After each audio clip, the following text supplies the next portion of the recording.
I'm Catherine Sheeran, host of the podcast Horse Tales with Cat. My guest today is an international show jumper who grew up in Vermont but now makes her home in Wellington, Florida. Schuyler Riley was the first female winner of the Rolex USET Show Jumping Talent Derby at the age of 19. She went on to win the Budweiser American Invitational, the American Gold Cup, and the Budweiser AGA National Championships. Wow. She is only the second rider in history and the first female rider to post back-to-back wins in the Chrysler Classic at Spruce Meadows. She has represented the United States on numerous Nation Cup teams and has qualified for the World Cup finals on at least 4 occasions. Schuyler, welcome to the show. Thank you. Thank you for having me. So I always like to start with where you first were introduced to horses, because I know you started at a super young age. I think you were 7, if I'm not mistaken. Actually, maybe even a little bit earlier than that. When I was a little girl, my parents had horses in the backyard and they were just pets. We didn't really ride them. And we had a barn fire very early. None of the horses were hurt, but we had to give them away. And I kept begging for a pony.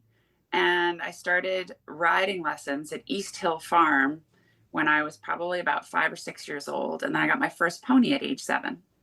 Who were you training with at that point? I was training with, it was East Hill Farm. It was owned by Ruth Holgen Polson's mother, Jeanette. And Ruth is actually, she's big into dressage. And many years later, we collaborated and she did a book for show jumping of dressage and gymnastics combined. You can buy it on Amazon, which is kind of unique. So full circle, having grown up at like age 5, 6, 7 years old, training with her mom. And then we reconnected many, many years later as adults. Oh, wow, that's very fun. Mm-hmm. And so at what point did it become really a passion for you? I guess the horses. And then when were you drawn to the jumping side of horses? Well, we bought my first pony out of the newspaper for $900. And when we picked him up, I will never forget my mom saying to me, well, the pony knows 3-day eventing and the pony knows more than us. So that's where we're going to start. And I said, okay. So we started out with 3-day eventing and they had these like clinics in Woodstock, Vermont. And I did those 2 years in a row. I won my first year. I had the best pony. He was amazing. The second year I went back, I remember seeing the next level and my pony was still amazing, but a lot of kids fell off in the cross country. And I also had a show jumping trainer because in Vermont, you kind of would do whatever. You could only do it for so many months a year because it was snow on the ground the rest of the year. And I would ski the rest of the year. So I had a trainer that took me to some of the horse shows. His name was Carl Bissett. And I remember I went into the Pony Hunter warm-ups and saluted the judge. And Carl was beside himself. And he told me right then and there, you really need to choose. You can't do both at your age. And I thought to myself, well, I really don't care for the first part, dressage. And I can gallop through fields anytime I want because I live in Vermont. So I liked the colored poles and show jumping. So then I decided probably at age, 8 years old to retire from 3-day eventing and pursue show jumping. That is really young. Yeah. And so then tell me a little bit about your journey from there, making the decision. Well, my pony, I still did it on a very local level. My mom drove the 2-horse trailer to all of our local horse shows. And I grew quite fast. So I went from a pony to a horse by the time I was 10. And I started equitation up in Vermont and was quite good at that and won a lot up there. And as I got to be a teenager and I aged out of the school that I was in a Catholic school, and my mom really wanted to move somewhere warmer. So we started moving places and taking my horse with me. We moved first to Charleston, South Carolina, and I spent 2 winters there in school. And then I moved to Charlottesville, Virginia for like a half a year. And then we finally settled in on moving to Providence, Rhode Island, because I really wanted to train with Paul Valier. And I pursued so at that point I was maybe 14 years old and started really focusing on the equitation. And my parents could really only afford 1 horse at that time.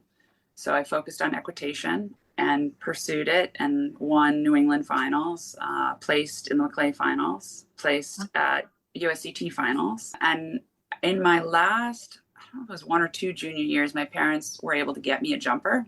And one of my first jumpers was a horse named Flamingo. And he's the one that I won the USCT Talent Derby on. And I got a ribbon at USET finals on. And I led, I think I was amateur jumper for the year in show jumping for the US. And that's sort of really steered my passion towards the jumper side of things and pursued that a little through college. I loved college. I went to college at Tufts University in Boston. And I remember when I went to graduate and I decided that I wanted to go to business school, my advisor at the time said, well, you've never really held a real job. And I tried to explain to them that what we did with the horses was basically a job. You get up really early, you work really hard, put in the hours of practice, you compete, you travel. And he said, no, you actually need to earn a paycheck. So at that point, I turned professional and started teaching and taking kids to 1-days for the equitation and qualifying. And I really thought that was just sort of a segue to get into business school, but I fell in love with the teaching and decided to pursue that as my career. So I never went back to business school. I opened my own business. I love this. Number one, you're one of the few riders I've spoken with recently that pursued education while competing. So I was curious about your decision to do so. It sounds like because you loved school. But I'm also thinking how cool for you that you could go back to that college professor and say, have I proven how this is a business to you yet? So first off, when did you consciously decide, you know what, I want school as well as the riding? That was very important to my family, particularly my father. And my father was a huge influence in my life. He was an amazing man. He was self-made, worked really hard his whole career and life, and I have not met a single human being who didn't adore my father. So I did a lot to try to make him proud, and I remember filling out my college applications and kind of swearing in the background in my back of my mind because he went to like 5 schools, and so you'd have to write every school and every degree that he got. So I guess it was just sort of it was nurtured into me, so to speak, and I really do love learning. And I think that also is balanced out. I've discovered that I also love teaching and I'm quite good at it. So I think that's another part of my personality that I enjoy developing. And I was able to channel that into horses after school. I find that interesting because I do find when I speak with riders that it is a sport where you are constantly learning. And it doesn't matter how old you still are looking for something new to apply to your riding. I would imagine that really helps you as a teacher, and that's a bit of a gift for your students. How do you balance your own career with the teaching and running a teaching burn, as well as you are also very much involved in sales, if I'm not mistaken, of horses? What's the trick there in terms of balance? Well, I think I have put my priorities, they shift as you get older. They also shift as the cycles of horses that you are able to find and to ride. And because my parents bought me some wonderful horses when I was younger, but when it became my duty to find them myself and finance them myself, I had to find them young and make them up. That became sometimes, if you find, my dad actually helped me again in sort of a very methodical way to select horses. You come up with whatever 10 traits in a horse that you want to look for, and then rate them on a scale of 1 to 10, and just keep a little notebook as you try horses. And I do that. And one of the things that I feel that I'm really good at with selecting horses is finding character, which is hard. That's very difficult. But character is really important, especially if it doesn't turn out to be a top quality mount that's, for me, at the top level of sport, then it's going to fit somebody somewhere down the line, and it's going to be saleable. And the sales help. They're what enable me to basically self-sponsor for the most part. And the training. The training, you don't make as much money training. Training is more sustaining your business. But in order to make money, you need to be in sales. So I found a way to balance all three. And when you say character, what kind of character are you looking for? I'm looking for like a horse that has a good heart, that a horse that wants to do the job. Men and women compete equally in the sport, and the horse is the equalizer. It's one of the few sports in the world where that's possible, right? So for us, I think women in general, they are able to do that because they can maybe find a little bit more deeper of a connection with a horse. Our compassion, that's our strength. And so if I can connect with a horse and I feel that they have that sort of compassion and willingness to work with a rider, then I know that they're going to have a job in the sport, regardless of whether it's for me or someone else. I like that. I wanted to talk about a few of your mounts because now this is kind of making more sense. I had great joy going through YouTube videos of some of your previous rides, and I was trying to find the connection because it felt like you didn't necessarily have a type, but clearly the type is the character. And I really wanted to first talk about the Mary Road, Jobra de Porceo. You had tremendous success on her, and in watching her, she didn't look so easy. She looked like a horse that you had to manage, and yet the two of you seem to have a really great connection. Can you tell me a little bit about how that evolved? Yes, she was very difficult, and she was one of the reasons why I got her, is because they have really struggled with her. I think she had a bit of a rough upbringing. She was born in Spain, and so she didn't initially trust too many human beings. And when I got her, it was probably a good 4 months before I even took her to a horse show. And I had to, she's one of the first horses where I really used food and positive reinforcement in my training, because riding in its nature is negative reinforcement. You apply pressure. When they do the right thing, you remove it. And years ago, when I worked with John and Beasy, they had a woman there who had been training the whales at SeaWorld. And so they used the clicker training, positive reinforcement, and they used that with Judgment, training him to jump the water. And I was there during that whole process. So I got to learn some of that from them. And instead of using a clicker, I would use a verbal cue and then feed her food. And basically I did that so she wouldn't buck me off. So I trained her that, when I would get on her, I would feed her. When I would get on and I would ride her to the ring, she would get fed in the ring. And then I would ride her to the opposite end of the ring and feed her before I'd get off and walk her home, so that she looked forward to our sessions. And I'm oversimplifying it because it literally it took me about 2 months before I could ride her without any kind of medicinal assistance. Like, she didn't even want you to put polo wraps on her in the very beginning. But by the end of 3 months, I was riding her and she was happy. And I took her to a horse show at 4 months. And my first horse show was in Kentucky, which it's spring and it's cold. And I'll never forget, because I had the groom bring her down to me the first day you could ride in the show arena. And I rode her into the ring to the far end, and I fed her cookies, and I rode her in the ring, and I rode to the far end and fed her the cookies and got off and walked her out. And the very next day, the first competition, I kind of did the same scenario, but obviously I'm competing. And I went to come out of the ring and she wouldn't leave the ring. So I had to get off and walk her out because she wouldn't leave. Oh my gracious. Well, this now makes sense because I think one of the videos I saw of you was at the Hampton Classic, and I do remember seeing you physically give her a treat and a pat before you started. So that connects everything together. Isn't that interesting?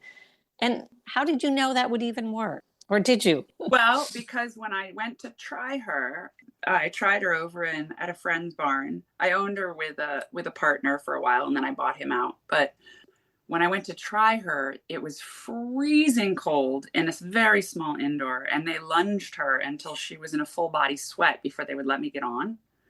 And then I noticed when I was getting on, I thought ahead. I said, well, let's see if she's food motivated and she'll stand while we feed her treats while I get on, so she doesn't try to buck me off as I'm getting on.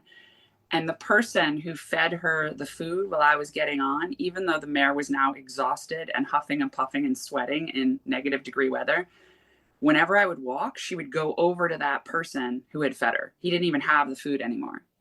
I would jump a line. I would jump around a little course. She would walk directly to the person who had fed her. So I knew she was food motivated.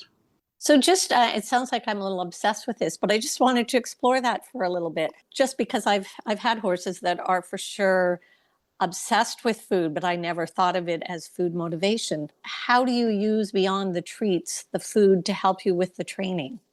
And this I learned from the SeaWorld program, or it's basically positive reinforcement. There's a bridge.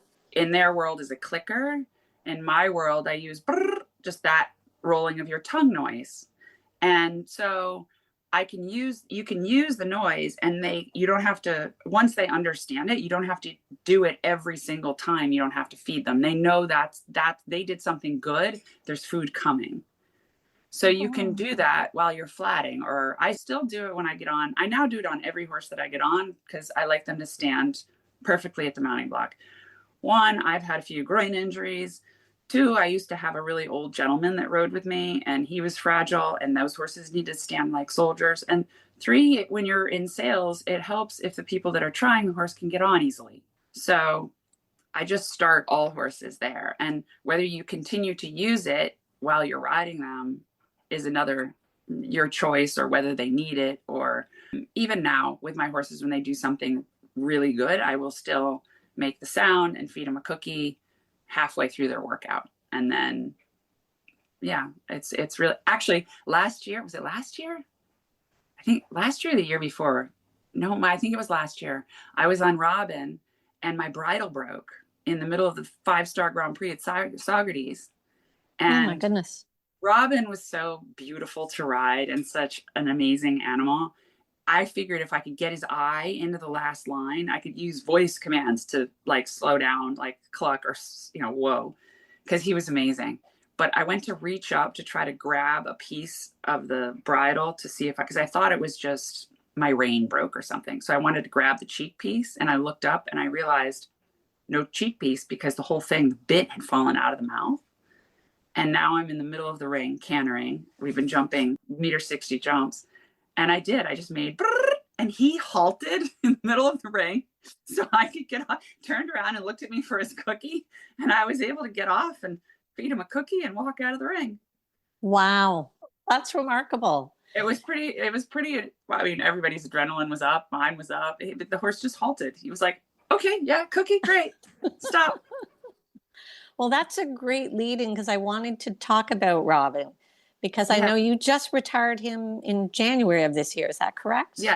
Okay. So tell our listeners a little bit about him, because I thought he's a completely different ride from Dobra, or for sure in terms of, it looks like in the hand. Honestly, he looks like you're riding a hunter. The two of you are so in sync in the videos that I've seen. I'm sure it wasn't as easy as it looked, but it seemed as if he allowed you to ride him to the perfect distance. So how did that all come about, and how did you find him? Actually, the owner of Robin and I worked together years before, probably just before I had Dobra, actually. And then she had another person that was helping her, and she then had horses, and she bought Robin young, like 7, 8 years old, and he started with Peter Lutz. And then she circled back to me in 2017, 18, and I took over the reins on Robin when he was maybe 14, coming 15. So Peter put a lot of the foundation work on him and had already taken him to jumping 4-star, 5-star level. And when I got him, you're right, he was a very different type of horse than I'd ever had. He was more scope than I had ever sat on. He's very, very powerful. And in the beginning for me, and I don't, maybe also because Peter's stronger than I am, the horse was quite strong to ride and was not so easy to get to the distance that you wanted. So I had to spend a lot of time on the flat getting Robin. He already sort of knew his job, and he has a great ego, but a strong ego. And so I had to get Robin to understand that I needed him to kind of come my way a little bit, and I would go his way. So yeah, I took a lot of flat work and patience training. And then once he understood it, he just clicked and he was perfect. He became, I could basically think it and he would do it. He is such a smart horse. Really, really incredible animal. And how many years did you have with him? I had him, I guess 5 years, because we retired him. He showed through 2024. And I got him in 2018. So maybe I had 6 years. I was blessed to have him a long time. He retired 19, coming 20 years old. That's impressive, especially at that height. Yeah. I mean, he took me to World Cup finals. He took me to the Nations Cup final. I mean, he was amazing as an athlete, and as he thrived on the sport and the relationship. He's at home, kicking quiet. You could put a kid on him, like a toddler, to walk, trot, canter, like school horse, painful to ride on the flat as a professional rider. But he was school horse quiet. And then you take him to the horse show, and he was a different animal. Wow. So tell me a little bit about one of your newer mounts that I'm sure you're pretty excited about, just judging from what I've seen again in the videos, and that's Booster 13. Where did he come from? Now, I would honestly say in watching the videos, he reminds me a little bit of Robin in his attitude. I don't know what he feels like to ride, but again, you have that lovely ride with him, the connection, and again, it seems effortless and he seems pretty scopy. Tell me a little bit about him and how you found him and what the partnership's been like for you. Yeah, I found him actually at the PSI auction in December when he was 6, coming 7. That's the Schockermuller auction for young horses that they have every year. And I got him, and he did in some ways remind me of Robin, because he, on the flat, was really, really quiet. And then as soon as you picked up the reins and you knew he was heading to a jump, all of a sudden all the blood was there. And he's incredibly sensitive, almost more thoroughbred like, I would say, than Robin was, almost a cross between Robin and Dobra, that he has the lightness in the mouth and the power of Robin. And in the very beginning, he was difficult, not because he ever tried to do anything wrong. Again, I can always tell the character was always there and willing, but he was so sensitive. And still, even today, sometimes like he feels a little bit like a drunk driver going down a line, because he wants to, are we turning? No, we just go straight. But he always tries so hard. And I think that's why so many other people struggled to connect with him, because he was literally leg to hand, so light and so sensitive, old school thoroughbred, that you just have to sit really still and make sure that you don't give any signals that you don't intend on giving. And I would say it was only in this last year that he now feels like he's gotten into, it's, instead of Mr. Toad's wild ride, it's like a beautiful, hunter equitation ride. And I think eventually he will be a horse that anyone can ride, because he's starting to really click and get it.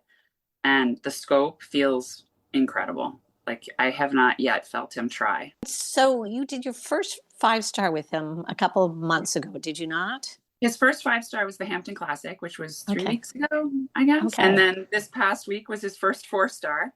We kind of skipped. We went from 3-star to 5, and then so it all feels effortless. Like, he just doesn't even try.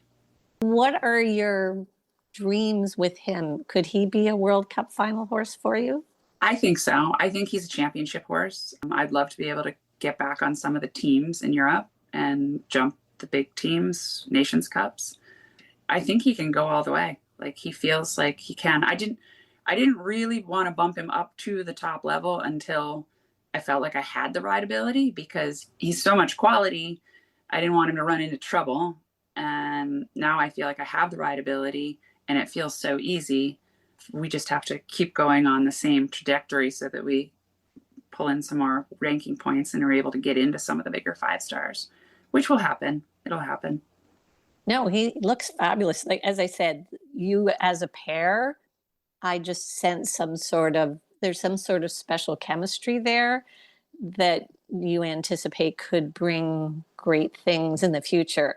So I wondered, do you get to keep him? Is he your own, or do you have him in partnership with somebody? Because I know it's always tough as a rider if they're not your own. A lot of times they're for sale. And that's one of the challenges in your careers, is that you have to give up these amazing mounts. So I'm wondering, is he one that you could potentially keep and see through? I think I'll probably be able to keep him for another year or two. Eventually, I will probably have to sell him because that is the sport, or that is my business. And I do own him with a partner. They're great partners, so they'll let me see how far we can go. And in the end, he's the type of horse that I will be proud that I've produced. And I think whoever his next rider is will love and appreciate him as much as I do. He really does try for the rider. And initially, when I got him, he's terrified of everything except for show jumping. And if you just are patient with him, as soon as you earn his trust, he'll do anything. Well, let's talk about that a little bit, because that is something, again, I think I was telling you before we went on air, I do get the sense that you do have a bit of an instinct with your horses as far as trust and building trust. Is that something that's just innately in you? Is that a gift, or is that something you feel like you've developed from working with other trainers? Where does that come from? I think that probably comes from the grassroots of having grown up and taking care of my own pony and my own horse.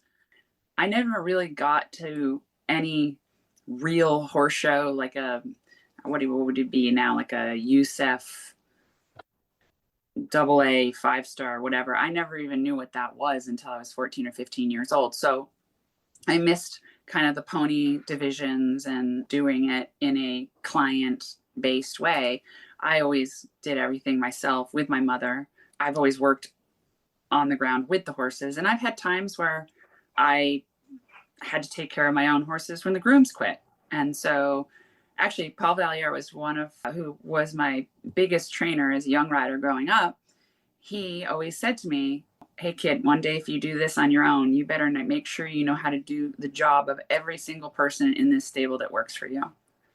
And he was totally right. You have to be able to, I may not be the best at body clipping, but I know how to do it. I can do every job. And I feel like that's a well-rounded horse person. I do enjoy getting to know the horses. I also enjoy catch riding them, but I enjoy getting to know them on a deeper level and know what makes them click. And for sure, it's much more fun to ride a horse that seems to love the job. They get like Robin. He absolutely knew what winning was. Like, he got it. And when they understand that, that's just takes it to a whole new level. Yeah, what was it like retiring him? Saw videos of that, and he looked like he was basking in the glow of the lights and the attention. But I also saw you beaming, and I thought, and yet it was probably a sad moment on a certain level for you, but it just felt like you were very supportive of it for him. Yeah, I was actually, when we were doing the retirement ceremony, I was thinking about, why does it make you sad, or why does it make you tear up? And I think it's almost a feeling of the reflection on how much that horse has given us makes you just in some ways proud, and you feel grateful and blessed that you were able to be a part of that journey.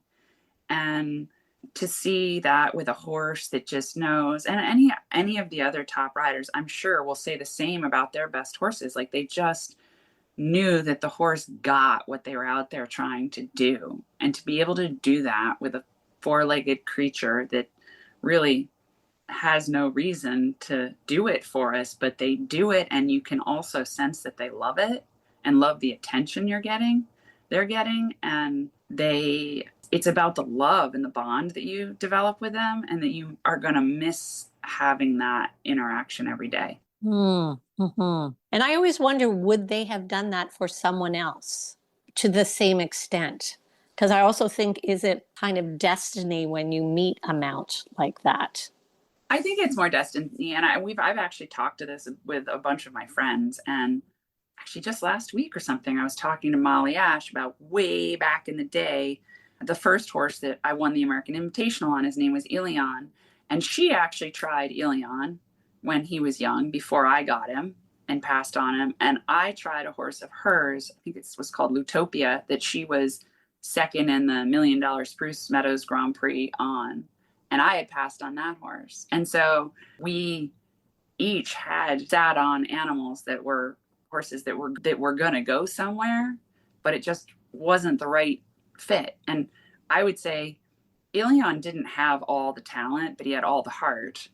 And when he found me and we clicked, that took us both to the top. And I think the same was true with Lutopia. I wouldn't say that was, it was a great mare, but it was a great mare because it met Molly. Mm.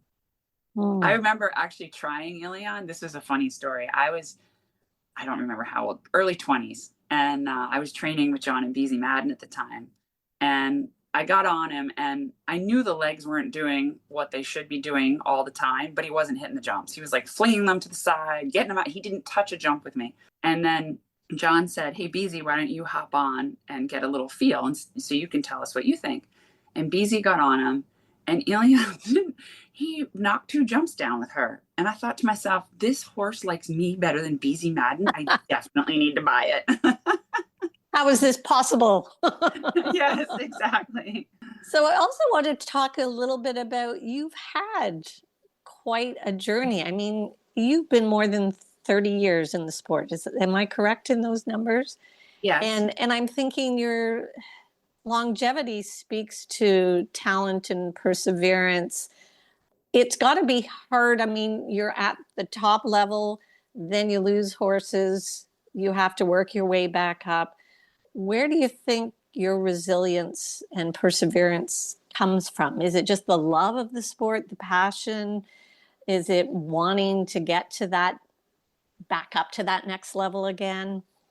I mean, I think I've always been a very driven person. I was driven in school. I did well in school. If I'm going to do something, I'm going to be good at it. Otherwise, I won't do it. I remember I tried to take, my dad encouraged me to take something in almost every subject when I first started school, and I took computer science, and I was terrible at it.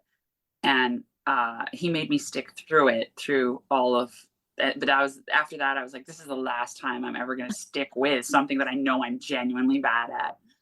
But yeah, when I know I feel good at something, I am and I think in order to be good at anything, you have to be driven to practice and get through the hard days and the hard times, work it out with horses that maybe aren't good enough and get through it.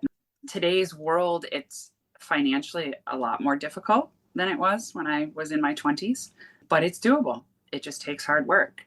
My dad was a self-made man. My mom was a dancer, so she was a very driven individual, and she pushed me quite a bit and still does actually.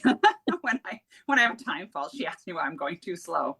And meanwhile, she watches the computer with a magnifying glass. So yeah, I think it's, if you're going to make something of yourself, you need to be driven, and your best lessons are learned when you're at the toughest moments. That's very true.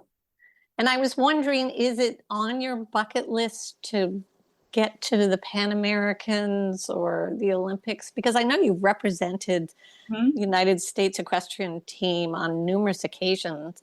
And one thing I always note as a Canadian is you have so much depth in the US. So there's so many riders at that level. So it's challenging to represent the team down there. Not just challenging to represent, challenging to be the one chosen to represent the team.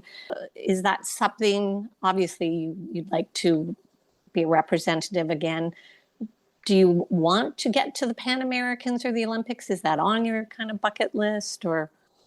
Yeah, absolutely. I would love to. I mean, I think it's all dependent on timing and the right horse at the right time. And until probably, I always believed in booster, but until, I completed that 5-star in the Hamptons and it felt so easy, now the door's open, and I feel like at a certain point, and Robert Ridlin is great, really respect him a lot as our chef to keep. And he's always said to me, when you think you've got one, send me videos. When it gets to be that time where I feel like we've had enough clear rounds under our belt, and I will pick up the phone and call Robert and send him some videos and see where we go. I love if I don't get there, if I do get there, amazing. If I don't get there, I'll always be a supporter of it. Our family foundation donates to it, but I would love to maybe someday be a chef to keep or take some part in that going forward.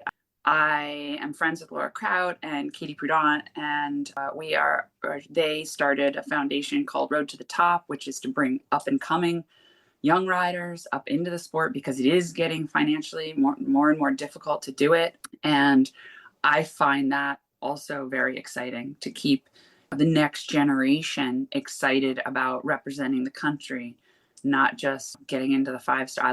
Don't get me wrong, I love going to the 5-stars and going to GCT and Major League and all those wonderful shows too.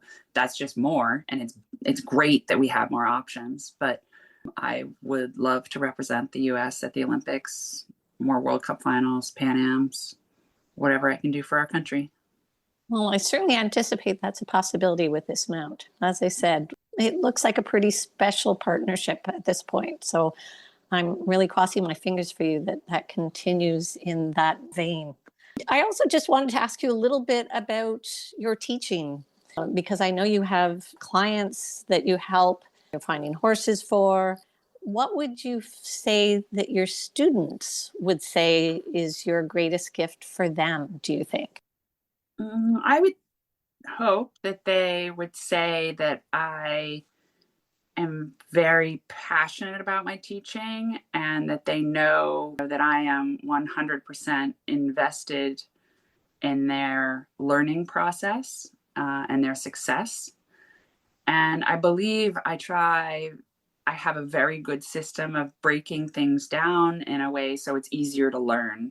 One of my pet peeves as a trainer is to hear too much information being shouted at somebody right before they go in the ring, or little minor detail things that they have no idea. You're only capable of learning things in the right order. You can't try to teach them something you would learn in graduate school when they're just starting high school. Like, it just doesn't work that way.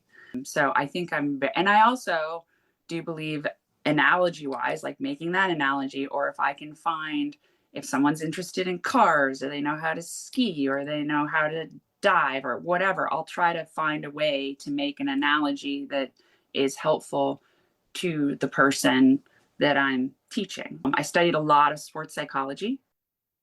Learners, some people are audible learners, some people need to learn by feel. So you have to be able to key into each student and how they learn. And I find that process fascinating. Like, having studied a lot of sports psychology, I find that process really stimulating and fascinating. Well, another thing I noted when you were in the ring was there was one round where I watched you clearly reviewing the course before you started, which I thought was so lovely to see at your level. It just spoke to the methodical approach.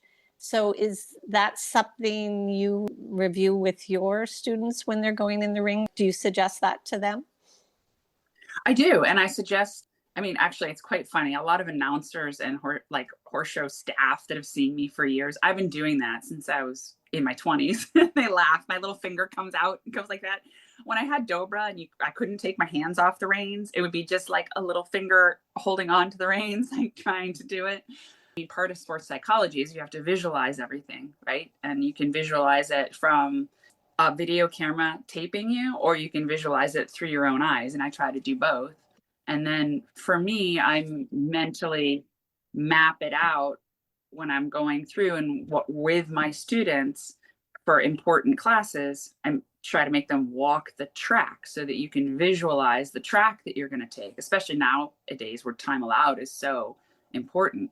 You have to stay on track or you're going to have time faults. So I think that for my way of learning, that's really, really helpful. I think I would love walking a course with you, because I'm very old school. I have to walk exactly where I'm going. And I find nowadays the younger riders will just ride a line and go over to, the next line. And I have to walk around the corner and see what I'm going to see. Because again, as you said, it's so visual. And when I'm on course, I want to feel like, oh yeah, I saw that when I was Yeah. walking. That's where I'm going to be. So I'm thinking I would really enjoy course walking with you. Yeah. A lot of people, I have some friends that are also professionals, and they're always like, can we walk the course with you? I'm like, yeah, sure. I like walking. I do think it's also, and I had a student who needs the instruction, and so would walk the courses and be locked and loaded on the numbers that I told him. And that actually can sometimes get into trouble. Like if you've made a mistake going into a bending line and the line is forward, you're probably not going to get that number. And so I did make him go with a horse that he knew really, really well, down 2 levels and jump a bunch of courses that he wasn't allowed to walk. And I told him, I would tell him the course and he would tell me the course back. And I didn't even tell him any numbers except for the combinations. Just here's 1, here's 2. And I made him ride it all off his eye. And he won. And it taught him how to see and feel and then marry that to the number. Because sometimes in America, we get a little bit too ingrained in which I love the equitation system. I grew up in it and I learned a lot from it, but it's meant to be a basis. It's not the be all end all if you're going into the top sport. So you have to be able to kind of marry the two, what's on paper and what it should be, and then what's actually in reality happening to you. Yes, I've had a lot of people say you have to ride what appears. Mm-hmm. Exactly. So just before we close off, I just wanted to ask you, what's your favorite part about what you do? Oh, that's a tough one. I mean, I would have to say the horse. I mean, the relationships that you develop with the horse, and the special ones who just have the heart of gold and do it for. I have a horse that's an equitation horse that I started out as a jumper. And even though I don't ride him ever anymore, he's been leased out for like the last 5 years. He's won finals with I don't know how many different kids. But I saw him at the Hamptons and I still see him and he sees me and there's that bond. Like I love that horse. His name's Kentako. And I mean, I'm not alone. He's like kind of famous at the horse show as far as equitation horses go, but he's earned it. He's that horse that really loves his job and wants to please, and has always been there for whatever rider he has on his back. That pushes me every day, whether it's a horse for me, or if I can find a horse that's going to do that for someone else. Well, Schuyler, I really want to thank you again for meeting with me this morning and sharing your story for our listeners. And if you'd like to learn more about the show and upcoming episodes, please follow us on Instagram at Horsetails with Cat. Wonderful. Thank you. You're welcome.